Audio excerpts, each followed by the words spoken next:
Gold Orchid Cake.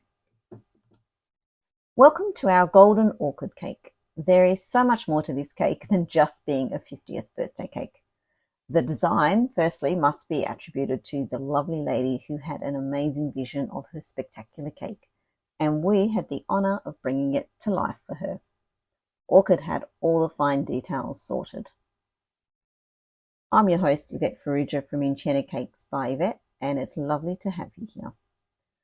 Whether you are new to caking or have been in business for a while, we're here to share all our insider tips and make your caking journey that little bit easier. We work with buttercream, ganache and fondant, so we've got you covered. Now before we start, make sure to hit that subscribe button and follow along with us. Today we have a quick overview of how we've made this very opulent styled cake. Essentially, it is a 2-tier cake with a standard height 8-inch round cake on the base and an extended height 6-inch round cake on top. We've layered both of these cakes with our signature ganache, so it's a nice and stable base for our fondant covering.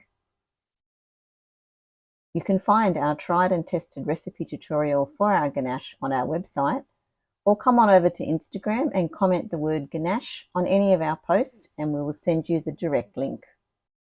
So, as we have a nice firm base, we have covered both cakes in white fondant, and using 5 dowels and white chocolate ganache in the base tier, we have stacked them securely.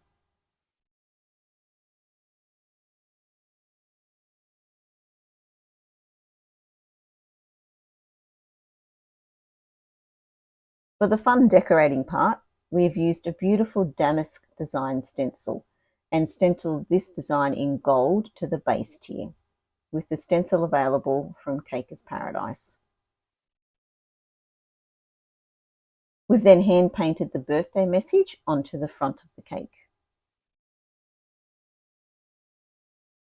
Now this cake called for several Baroque style molds for the details, especially for the opulent frame. These are from a variety of ranges, from redesigns, Katie Sue and sugar shapes, and they can all be found at Caker's Warehouse.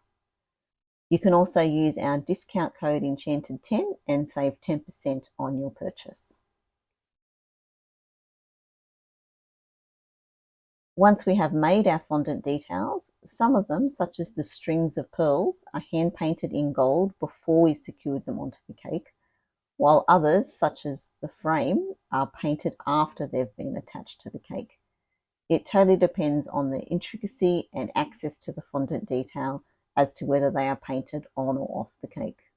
For the beautiful gems on the top tier, they again are made out of fondant, painted in gold or white luster from Colour Mill, and then covered in Colour Mill's Glitz blend for some added sparkle. Lastly, the gold crown, which was supplied by our client, is secured to the top, and the beautiful faux orchids are safely prepared and arranged onto the cake. And there you have it, a very opulent gold orchid cake for a very special birthday celebration. If you have any comments or questions, be sure to pop them below or come follow us over on Instagram. As always, we'd love it if you would hit that subscribe button if you haven't already, and if you could spend a quick moment to write a review or let us know any topics you would like us to cover, that would be wonderful. Thanks for joining us today, and we can't wait to see you next time. Bye for now and happy caking.